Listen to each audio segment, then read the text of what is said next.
नमस्कार दोस्तों, कैसे हैं आप। मैं हूं डॉक्टर विक्रम और मेरे चैनल में आपका बहुत बहुत स्वागत है। दोस्तों, आज टॉपिक लेके आया हूं कि विग या पैच जो आर्टिफिशियल हेयर होते हैं उन्हें यूज़ करना चाहिए या नहीं करना चाहिए। अब इसमें ना बहुत डिवाइडेड ओपिनियन है। पहली कैटेगरी तो वो लोग आ जाते हैं जो सर्जरी से बहुत ज़्यादा डरते हैं या खुद करवाना चाहते हैं, बट उनके माता पिता या जो उनके लाइफ पार्टनर हैं वो अलाउ नहीं करते कि भैया इसमें रिस्क हो सकता है, बहुत सारी दिक्कतें हो सकती हैं, तो हमें ये नहीं करना। सेकंड कैटेगरी वहाँ आ जाती है जहाँ पे हमारा डोनर एरिया बहुत ही वीक है, यानी कि जो पीछे जहाँ से हमें रूट्स एक्सट्रैक्ट करनी है वो एरिया बहुत वीक है। और तीसरी कैटेगरी वो आ जाती है जहाँ पे शूटिंग के पर्पज से हमें कैमरा फेस करना है, मॉडल हैं, सॉन्ग शूट करने हैं, सिंगर है, तो बहुत हैवी डेंसिटी अगर आपको दिखानी है तो वहाँ पे पार्शियल या कंप्लीट जो है विग या पैच वो लगाया जाता है। तीन ही कैटेगरी से सबसे पहले बात कर लेते हैं कि पैच लगाने के या विग लगाने के फायदे या नुकसान क्या क्या है। फायदा सबसे पहले समझिए कि जो डेंसिटी बालों की पैच से या विग से मिल सकती है वो हेयर ट्रांसप्लांट से या किसी भी और तरीके से मिलना नेक्स्ट टू इम्पॉसिबल है। बट यस, आजकल बहुत सारे ऐसे कॉस्मेटिक प्रोडक्ट्स ऊपर से आ गए हैं, जैसे कि हेयर फाइबर है, केराटिन के फाइबर हैं, कॉटन फाइबर्स हैं, तो जिनको आप हेयर के अंदर स्प्रे करके हल्का सा कॉम्बिंग करके और ऊपर उसको फिक्स कर देते हैं तो बहुत अच्छी डेंसिटी विजुअली देखने में हमें मिल जाती है। बहुत सारे जो मूवी स्टार्स हैं जिन्होंने ट्रांसप्लांट करवाया है तो उसकी डेंसिटी को बहुत इंप्रूव करके दिखाने के लिए they use hair fiber. Hair fiber लगा के पर्टिकुलर स्टाइलिंग करनी है, बालों को खड़ा करना है या आपको स्पाइक्स क्रिएट करनी है, कुछ भी करना है, हेयर फाइबर और स्प्रे के कॉम्बिनेशन से आप ये इजीली कर सकते हैं। अदरवाइज बहुत हैवी डेंसिटी के लिए, लॉन्ग हेयर दिखाने के लिए पैच या विग जो है वो बहुत ईजी और एक अप्रूव्ड सिस्टम है।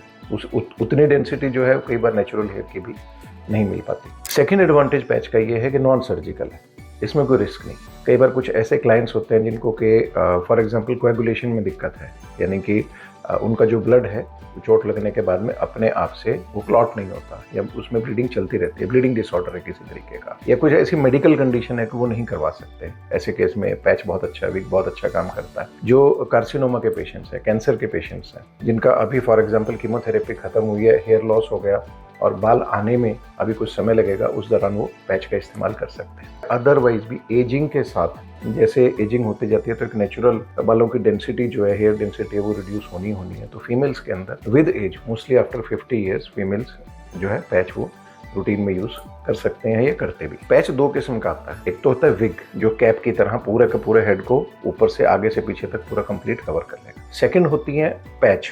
पैच मतलब एक छोटा सा पीस, बालों का एक पीस जिसको के स्कैल्प के ऊपर पेस्ट कर दिया जाता है, इसको बोलते हैं पेस्टिंग टेक्निक। अब इसी पैच को अगर हम एग्जिस्टिंग हेयर्स के साथ क्लिप कर दें तो इसको क्लिप बोल देते हैं। क्लिपिंग के साथ हमने पैच लगाया हुआ है, नॉन इन्वेजिव है, डेंसिटी बहुत अच्छी दिखती है और कोई आपको किसी तरीके का डरने की, घबराहट की कोई ज़रूरत नहीं है। उतारा आपने, उसको चेंज किया, स्टाइल चेंज कर सकते हैं, कुछ भी कर सकते हैं। तो अब इसके डिसएडवांटेज क्या है? तो सबसे पहला नुकसान है विग या पैच का, वो है कि आप एक पर्टिकुलर खास तरीके की अपनी एक इमेज के साथ आप बाउंड हो जाते हैं। हालांकि बहुत सारे ऐसे लोग भी हैं, जैसे रजनीकांत जी हैं, आप देखेंगे हर मूवी के अंदर उन्होंने पैच लगाया होता है, बट नॉर्मल रूटीन में आप उनकी कोई भी पिक्चर देखेंगे तो is completely bald, grade 7 bald है, ऊपर से दिखते हैं, तो इज ओके विद दैट। वो पर्सन टू पर्सन वेरी करता है। सेकेंड प्रॉब्लम आती है कि ये एक कॉस्टली सिस्टम है, महंगा सिस्टम है। एक अच्छी क्वालिटी का अगर आप पैच लेने चलते हैं, विग लेने चलते हैं, तो आपको नेचुरल हेयर के साथ 25 से 30 हज़ार रुपए के बीच में आपको एक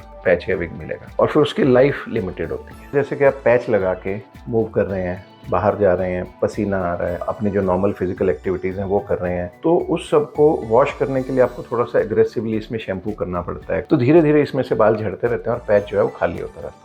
ऑन एन एवरेज 8 से 9 महीना एक पैच की नॉर्मल लाइफ रहती है, तो एवरी 8 to 9 मंथ्स आपको इतना पैसा उसमें स्पेंड करना पड़ेगा। सिंथेटिक हेयर या जो डुप्लीकेट हेयर या प्लास्टिक के जो बालों वाला पैच है वो बहुत सस्ता आ जाता है, उसमें कोई दिक्कत नहीं है, बट अगेन उसकी लुक फिर नेचुरल नहीं आ पाती। सेम विग के साथ है, बट विग की लाइफ थोड़ी सी ज़्यादा होती है, क्योंकि विग को उतार के आपने हेड को वॉश करना, तो उसमें दिक्कत नहीं आती है। पैच आपके स्कैल्प पे लगा रहेगा और उस लगे हुए पैच के अंदर आपको बार बार क्लीन करना, तो उसके जो बाल हैं उसका लॉस कॉन्टिन्यूसली होता ही रहता है। एक तो कॉस्ट वाला फैक्टर आ गया। सेकंड है इसको मेंटेन करना, पैच को खास तौर पे मेंटेन करना, जो आपके स्कैल्प पे पेस्ट किया गया, वो एक अपने आप में दुविधा वाला काम है। हर बार आपके स्कैल्प को ऊपर से उस तरह से या रेजर से उसको क्लीन किया जाएगा, साफ किया जाएगा, फिर एक खास तरीके की ग्लू होती है, उस ग्लू को स्कैल्प के ऊपर पेस्ट किया जाता है, सेम ऑन द पैच किया जाता है और फिर उनको आपस में चिपका दिया जाता है। अब ये सुनने में थोड़ा सा आपको लगेगा, बट इट्स स्टिकी, मेसी, और बहुत सारे लोग उस ग्लू से एलर्जिक भी हो जाते हैं, परेशानी भी फील करते हैं। बट उनको फिर वो फॉलो करना पड़ता है। और उसके नीचे, पैच के नीचे हल्का हल्का जैसे फंगस इकट्ठी हो गई, कुछ हो गया, तो वो कलेक्ट होती रहती है।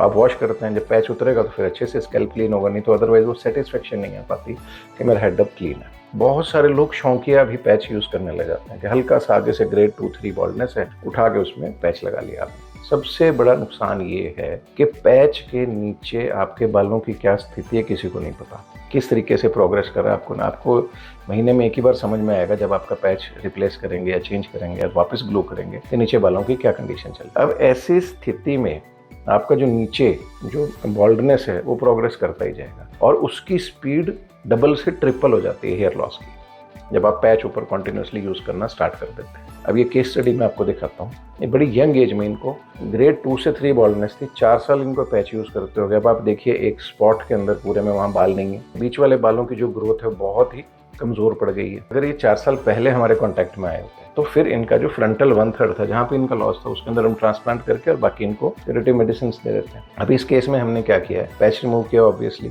फिर जो एरिया के अंदर इनका जहाँ पे ग्लू लगती थी रेगुलरली उस एरिया को स्टिमुलेट किया with the help of PRP। It took us like 2 to 3 sessions. उसमें स्टिमुलेशन से एक बार थोड़े रूट्स चालू हो गए, फिर हमने इनका ट्रांसप्लांट किया और ट्रांसप्लांट के बाद अब आप रिजल्ट इनके देख सकते हैं। सो इवन अगर आपने पैच यूज़ करना शुरू कर दिया और आपके स्कैल्प के नीचे डैमेज होती जा रही है बालों की, स्टिल आप ट्रांसप्लांट की तरफ जा सकते हैं। अगर आपके कुछ भी बाल बचे हुए हैं तो एटलीस्ट एक नेचुरल लुक आप कैरी कर सकते हैं। अनलेस एंड अनटिल ग्रेड 7 की बॉल्डनेस है या कोई बहुत ऐसी रीजंस हैं जिसकी वजह से आप ट्रांसप्लांट की तरफ नहीं जाना चाहते, then patch is okay.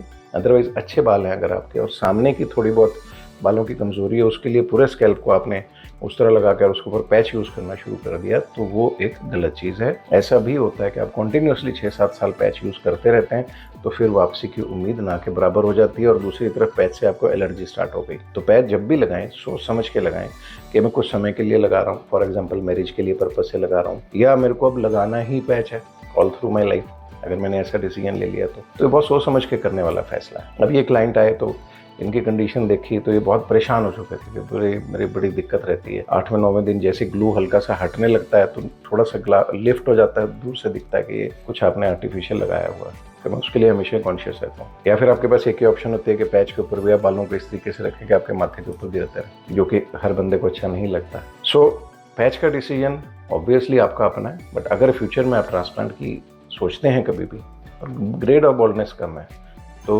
Patch नहीं लगाने का है, राइट। सो वीडियो में एंड तक बने रहने के लिए आपका बहुत बहुत शुक्रिया। Stay blessed, stay tuned.